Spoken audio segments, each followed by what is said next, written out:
Hello मेरे fracture fighter साथियों। यहाँ पर अभी आप मेरे पैर में देख रहे हैं कि एक ये एक्सटर्नल फिक्सेटर लगा हुआ है।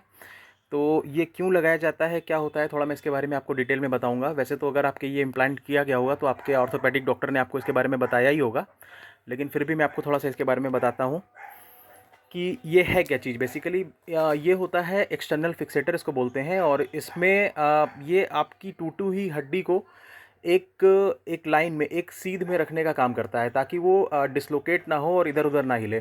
तो ये कब लगाया जाता है बेसिकली कि जब आपके जब फ्रैक्चर होता है, जब आपका एक्सीडेंट होता है, तो आपकी कई बार एक्सटर्नल इंजरीज भी होती हैं। कई बार ऐसी इंजरी होती है कि ऊपर की खाल नहीं फटती है, कोई भी एक्सटर्नल इंजरी नहीं होती है, खाली अंदर से ही हड्डी टूटती है।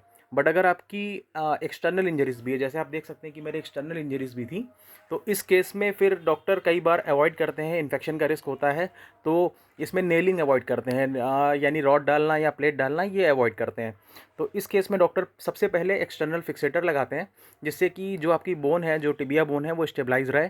और जब वो एक बार हील अप हो जाए, जब एक्सटर्नल वुंड आपके हील हो जाए, ताकि उसमें कोई भी ओपन एरिया ना रहे उसमें, तो उसके बाद फिर डॉक्टर इसको हटा करके और उसके बाद में फिर ज़रूरत के हिसाब से आपकी नेलिंग करते हैं या प्लेटिंग करते हैं, जैसे भी ज़रूरत होती है।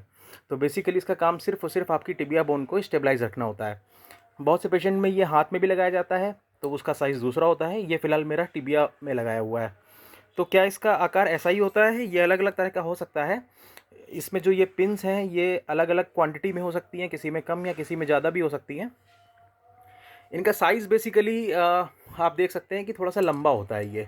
तो जैसे ये है, इसका साइज़ आप देख सकते हैं, ये करीब करीब इतना होता है। तो इसकी लेंथ अच्छी खासी होती है, करीब करीब 6-7 इंचेस, कभी कई बार तो ये 10 इंच तक का भी होता है। तो आप अपनी ज़रूरत के हिसाब से, अगर आपके ये लंबे समय तक लगा है, तो आप डॉक्टर से बोल के इसको कटवा भी सकते हैं। जैसे आप देख सकते हैं कि मैंने अपने डॉक्टर से बोल करके इसको मैंने कटवा दिया था। तो थोड़ा सा इसके शार्प एजेस रह जाते हैं, जिसके लिए आपको इसके ऊपर थोड़ा सा प्रोटेक्शन लगाना ज़रूरी होता है। तो ये आपका एक्सटर्नल फिक्सेटर के बारे में है।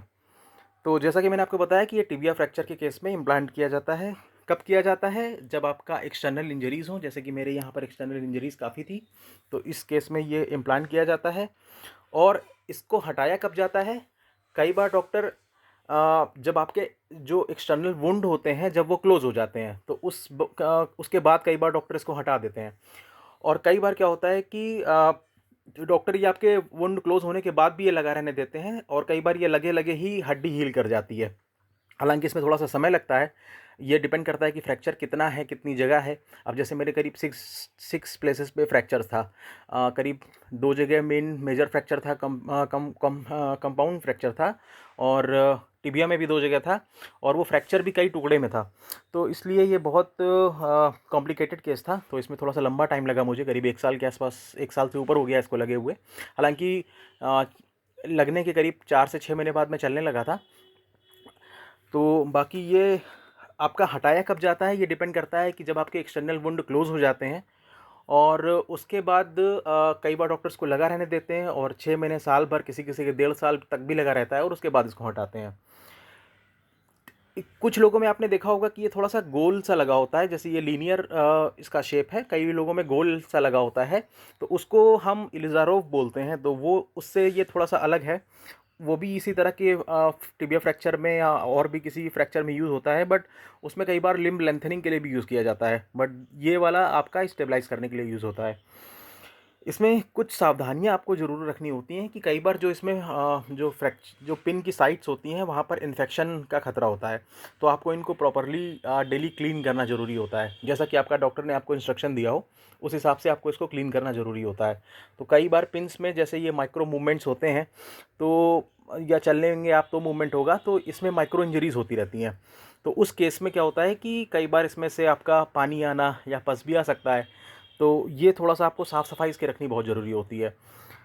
इम्पॉर्टेंट चीज़ ये है कि अगर वो आपके सुपरफिशियल पार्ट में है स्किन के, तब तो कोई दिक्कत नहीं है, बट अगर वो बोन तक पहुँच जाता है तो वो काफ़ी रिस्की होता है। तो आपको उसको बोन तक नहीं पहुँचने देना होता है। अगर आपका बोन तक इन्फेक्शन पहुँच गया है तो फिर वो बहुत रिस्की हो सकता है, तो आपको तुरंत अपने डॉक्टर से मिलना चाहिए। अदरवाइज़ सुपरफिशियल इन्फेक्शन अगर होता है तो कई बार वो अपने आप ही ठीक हो जाता है साफ़-सफ़ाई से, और कई बार आपका एंटीबायोटिक्स लेने से भी सही हो जाता है। तो अभी तो मैंने आपको सिर्फ़ अभी इस फिक्सेटर के बारे में बताया है। बाकी अगर आपके कोई और भी सवाल रहते हैं तो आप प्लीज़ मुझे कमेंट बॉक्स में आप मुझसे पूछ सकते हैं। मैं आपके सारे सवालों का जवाब देने की कोशिश करूँगा। तो होप आप अच्छे से जल्दी से रिकवर हों, फिर जल्दी मिलते हैं आपसे।